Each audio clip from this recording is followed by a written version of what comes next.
why should we use our tax dollars that we pay to the county and we pay to locals and school boards for the school board to hire a lobbyist, for the county commission to hire a lobbyist, for the clerks association to hire a lobbyist, for the every single group that we have, they're hiring lobbyists with taxpayer money.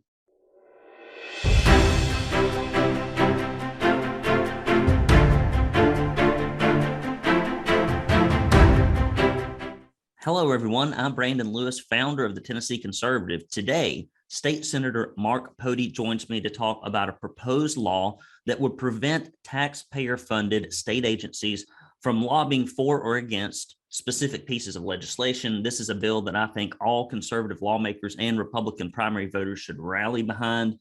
More on that in a moment. First, Mark is the chairman of the Joint Commerce, Labor, Transportation, and Agricultural Committees. He served as vice chair for Transportation and Safety and Energy, Agricultural, and Natural Resources. He's a member of the Joint Judiciary and Government and Operations. That's a lot of ands in government, but I hope you all caught that. Fun facts about Mark: he is a member of the NRA, Gideon's International, and is a private pilot. That means that he can airdrop you a crate of Bibles, or he can shoot you from high altitudes. So be careful with Mark. He is married to his wife, Barbara, and they have 2 children. Mark is, in my humble opinion, one of the members of the Senate who is in the Freedom Caucus. It is not official. I'm not saying it should be official. No one is saying it should be official. It should be official, meaning they actually fight for things they say on the campaign trail, which I'm discovering the longer I'm in this journalism gig, which has only been since October of 2020, does not happen as often as you might think. And it is an honor to have Senator Pody here. Thank you for joining us. Absolutely. And Brent, I got to give you a shout out. Do you know there has to be conservatives that go to a place that they can get their news and get the facts unfiltered from the normal news media that does not report the truth, does not tell us what's going on. So it's only organizations like you that do tell us what is happening. So thank you so much for doing this. Well, I'm making a small fortune doing it. So I know you say that tongue in cheek because I'm glad to be here. Glad to be here. So before we get into what this bill does, let's talk about why it's necessary. I don't believe in unnecessary bills, but this one, in my opinion, is long overdue. What are some of the negative impacts you have seen from having state agencies pressuring lawmakers and legislators on specific bills or laws at taxpayer expense? You've been there for a while. I've seen some things myself. You've seen obviously much, much more. Talk a little bit about that. All right. It's again where government is getting out of their lanes. And by the lanes that I'm going to refer to is what is in the Constitution. The Constitution clearly states that if you're in this branch of government, for example, judiciary, you're supposed to just do what judiciary does. You're not supposed to create laws. If you're in the executive branch, it is not your obligation to create laws. Your obligation is to put in effect what the laws that have been passed by the state legislature. If you want to be somebody making laws, you don't need to be in the executive branch. You need to be in the legislature. And it seems that the executive branch for many years has now gotten out of their lane of enforcing and implementing the laws that the legislatures passed. And now they think that they need to be the ones making the laws. That is not their role. Their role is to implement clearly what the legislature passes, not to make laws. Okay, well, that makes perfect sense. And I felt like that as we were going through our states of emergency that were non-ending. And, recently that big, huge study came out that said, after looking at all the data, we might have been able to save 0.2% of lives, perhaps, meaning that all of the businesses that went out of business, all of the mental issues, all of the health issues that came from missed cancer screenings, heart screenings, all that damage was really for nothing. And I was hoping at some point, maybe about 6 months into it, that the legislature, if for no other reason than just they're wanting their political power back, would have said, okay, wait a minute, well, this has gone on long enough, but that never happened. And so I believe the executive branch has gotten way out of its lane, and that is at the state and the federal level.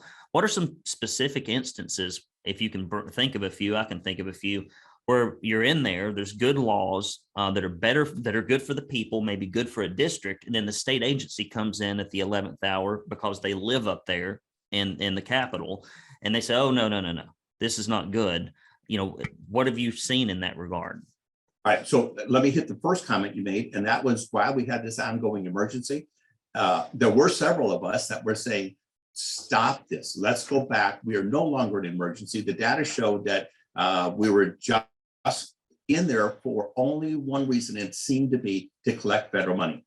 And otherwise, there was no real reason for us to continue to be in this state of emergency. And so there were several of us that were calling for special session early on, saying, no, stop this. But we couldn't get enough of us to be on board for a long time before it just drug on and drug on. And I'm actually running a bill to try and make that where it won't happen again, where we will certainly cut down that authority to hold an emergency. And my goal was, we got a bill that's going to say after 30 days, you have to have legislature oversight and agreement before you can have a continued emergency. Otherwise, the governor can continue just to say, I'm going to do it, and just continue to do it every 45 days now, and renew it without any kind of oversight from the legislature. And I think that's wrong. But going back to what's happening on this bill, it says this. For example, I'm running a bill that I believe is going to be protecting our constitutional rights, and that has to do with DCS, and that's Department of Child Services. And it says that if somebody were, for example, to go through a divorce, and the wife or the husband would say, look, my ex or soon-to-be ex is abusing our children, and then DCS has to go out and investigate to see if that's true or not. And it could be an absolutely unfounded claim.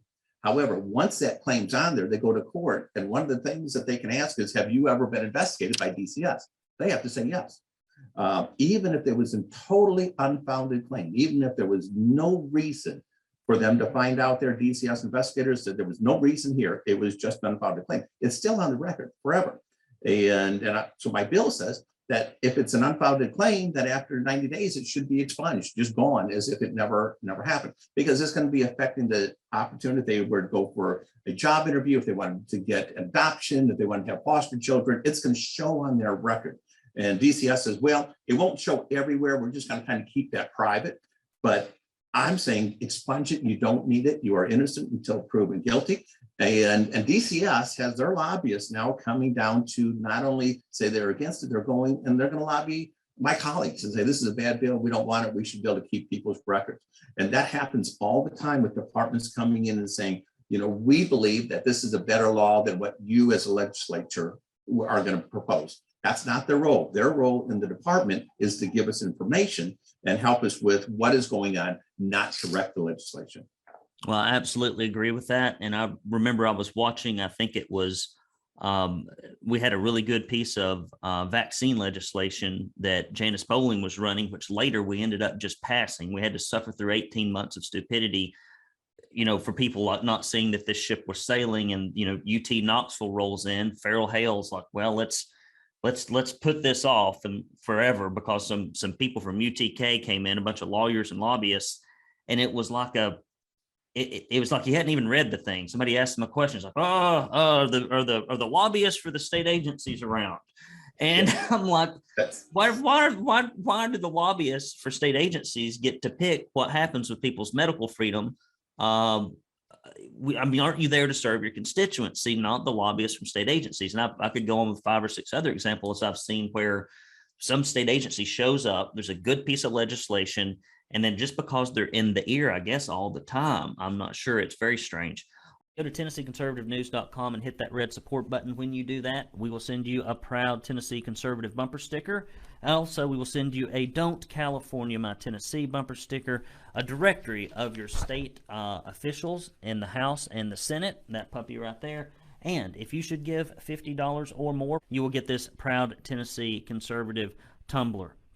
So we recently ran an article that revealed special interests spend roughly $60 million a year to curry favor with only 132 legislators. Now, not all that state agency money, but that's $451,000 per member. How hard is it for a legislator, just in your opinion, to stand up for their district when there's so much PAC money, face-to-face pressure, events, gifts, perks coming from these corporate and government interest groups. And I mean, people used to say it was corrupt in politics. And I always thought that was kind of a tin hat thing. And I've always thought that was kind of an extremist thing. And now that I've had to report on it and actually follow it more closely than I did when I was on the campaign trail, like I'm beginning to think that that is actually the case. I've not seen any evidence to the contrary. What is it like up there for when you've got something that's good for your constituency here, and then you've got all this special interest, money and pushback going? How do you stand strong against that? Because so many don't. And you're exactly right. And they do have an influence. I'm not going to say that they don't. They absolutely do have an influence. One good example is they have people that are down there, and they're down there every single day that you're there. So if I'm a constituent and I'm working every single day, I can't be at the Capitol every day to express my views. I'm out earning a living, preparing and protecting my family and providing for them. But if I'm a lobbyist, I can be there Monday through Thursday and find a way to get to that legislator. Now, there's a lot of times that they're good because we do need information, and they can be a good source of information. However, they can definitely overstep their bounds. Now, I have a companion bill that's running against, for example, I got one that says this is for state agencies. I have one against local governments as well.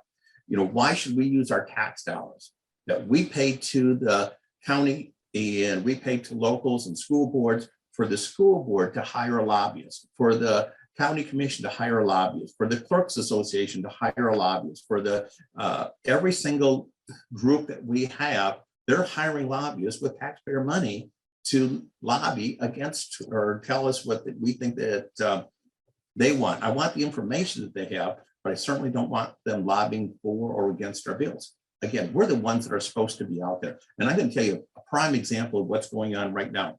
I have a bill, and it is probably one of the easiest bills that the people like, and I'm having trouble with it. And it says this: if I go in to get a license plate, right now we got to renew it every single year. So all of our citizens have to go in every year to get a license plate. However, my bill says if I want one to get it every other year, so I can buy a 2-year license plate, I should have that choice. So if I want to go in for 1 year, I get it 1 year. If I want to go in for 2 years, I can just pay double the money and I get a 2-year license plate. It saves me the hassle of having to do something every year. A lot of other states have this and so forth, but the clerks group, our county clerks, have hired a lobbyist, and they're going around and saying it might be too much trouble. We don't know how it'll work. And they're stopping the bill. They're literally lobbying every single person down there on the committees to say this is not a good idea. And they're using excuses. One of them is saying, well, that's how people will know if they have insurance or not. So I went to the Department of Safety and said, do you use this information to find out if that person has insurance? They said, no, we get it from a different way. And I said, what about addresses? And they said, you know, if we needed that, we just have 8-year driver's license right now. So we don't use that to get ours. So why can't we do that to make it easier for the citizens? And then for the clerks to hire lobbyists to come down there with our money to keep something of a simple choice away from us makes no sense to me. Well, you're absolutely right. And we had the same situation where we had school choice taken away from Hamilton County because we had a couple of folks that are not very conservative in county and the schools here. They hired a lobbyist and sent somebody up there too to say, hey, we don't want these kids to have a chance to get out of failing schools. The money might follow them. We might lose a little bit of money. It's all about the kids. And until there's a dollar attached to the kid, and then it's all about the money. Might have just been all about the money to begin with. But I'm just saying.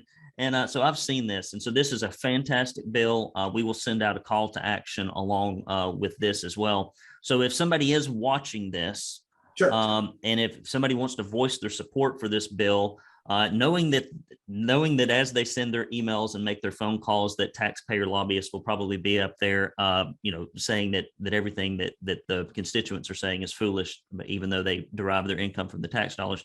Where would they send this message? Who would they call? Who would they contact? What committees? What timetable? All right. So the two bills that we're working on, one for the state lobbyists and one for the county lobbyists, are both taxpayer monies. They need to contact their state legislator, their House member and their senator, and say that they want the lobbyists not to be paid for by taxpayer monies. And each of these groups, we know which bills they are, but the Senate Bill 2687 and 2275 are the two Senate bills. But just tell your legislators, you do not want taxpayer money being paid for lobbyists to lobby against us. They're lobbying against us as citizens, and they're using our own money against us, and that's wrong.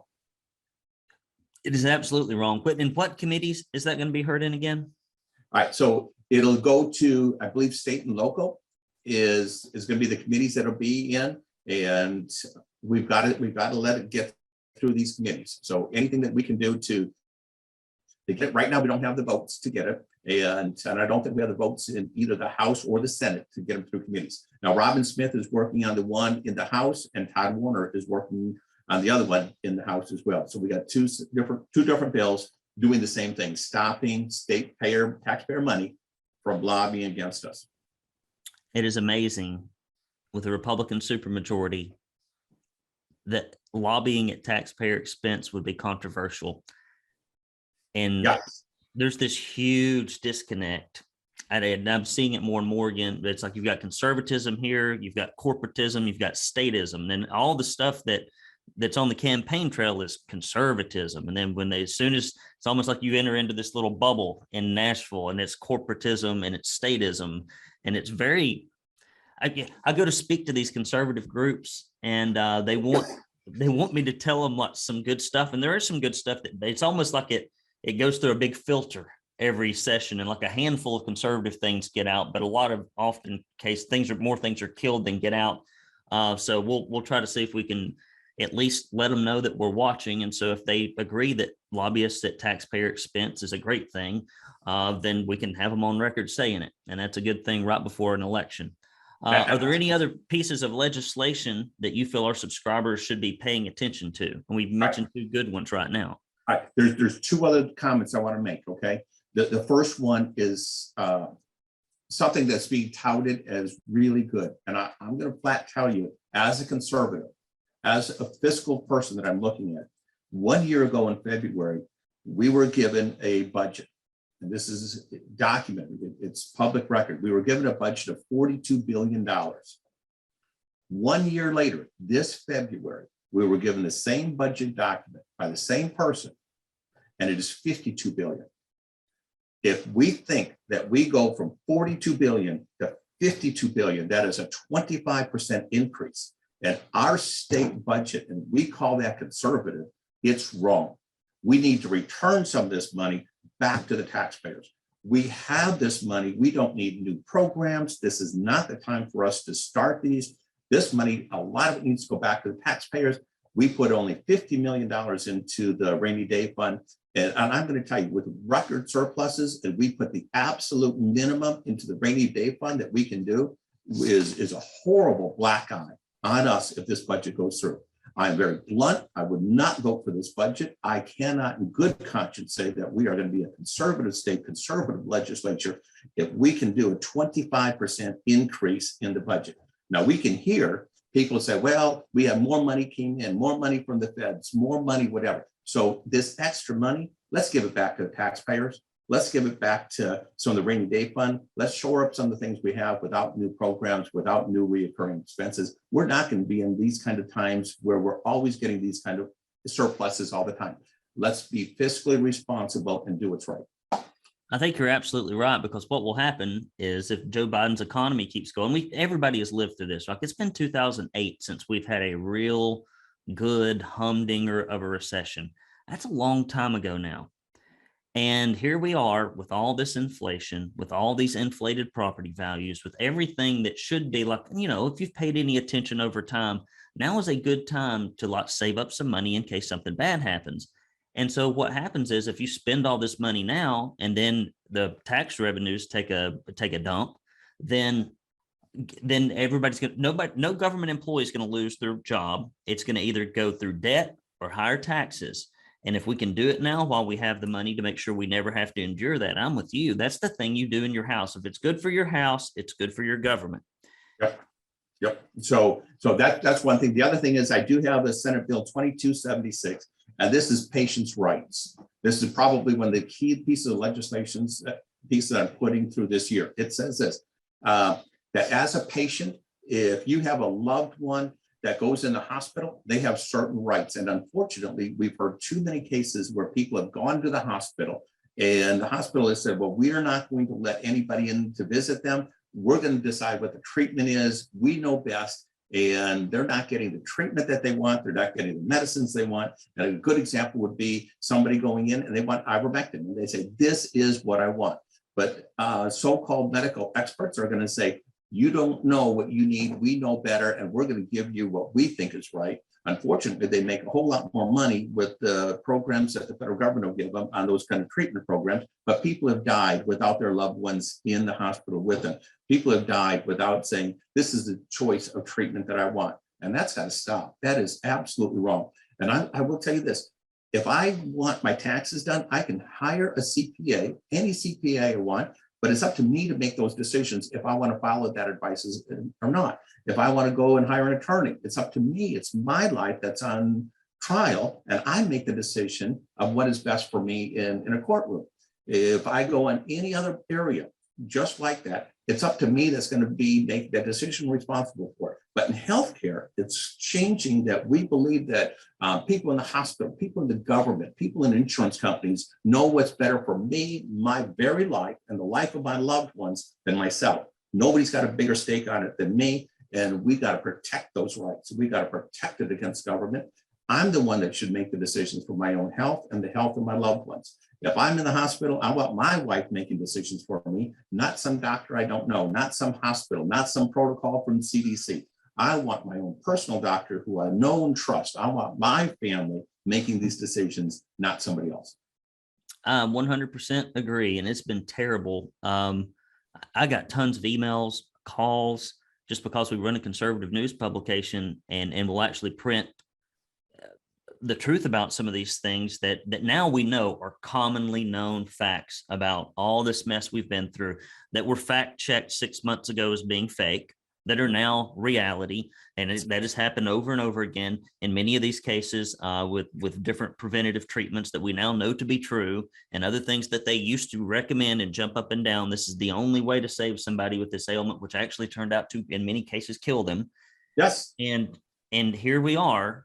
I get all these emails and calls from people that are like, my dad's in the hospital and we know that this isn't working, but they won't do anything. And not only that, I can't go see him. And we've got this little medical tyranny group of lobbyists up there.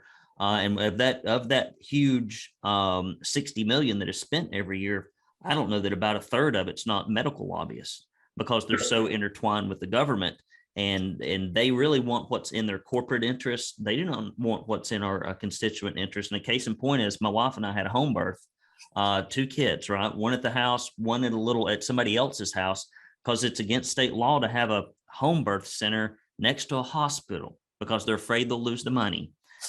Even though the statistics are that the kids come out healthier and with less mortality when it's done at home than when it's done in the hospital. It's all about the kids, right? Unless there's some money attached to the kids from cradle to grave. And that's so I appreciate you standing up for this stuff, Mark. It's tough up there. It's easy to go up there and go along and get along. And so when you got somebody like you and with a few others that really fight for this stuff, I know that it is challenging to be up there and to do what's right when you're in this fraternity of let's do what's easy. Let's do what makes a little money. Let's do what makes it easier to not have to raise money back in the district by taking all this PAC money. I just appreciate what you do out there, buddy. All right. And thank you. And again, thank you for bringing this to light on a regular basis. You're getting the news that's out there and it is not filtered. You research and you tell the truth. So I appreciate what you do. Well, you're very kind. We do our best. We make a mistake now and then. And occasionally we may, we're in our zeal to make conservative things happen. We may occasionally gild the lily a little bit so people read some things and actually take some action, but that is part of journalism. You've been kind with your time. I'll give you the last word. I'm going to just tell you to all the citizens of Tennessee, don't give up, but we want to fight for what's constitutional. And it seems every single year we are shifting a little bit more away from who we are, our constitutionalists, into more and more socialist. Government does not need to grow. Government is not the answer for every single problem. It is our responsibility, and it's up to us to make sure that we keep in check. thank you for what you do, and we need your voice. All right, Mark, I appreciate you. It's an honor. I hope to talk to you again soon. If you want more stories and interviews like this, please go to TennesseeConservativeNews.com. Follow us on social media, and also anywhere you get your podcast, just type in Tennessee Conservative, and you don't have to look at this ugly face. You can just listen to this nasally voice. I don't know which is worse, but you can get it there. Until next time, I'm Brandon Lewis, signing off.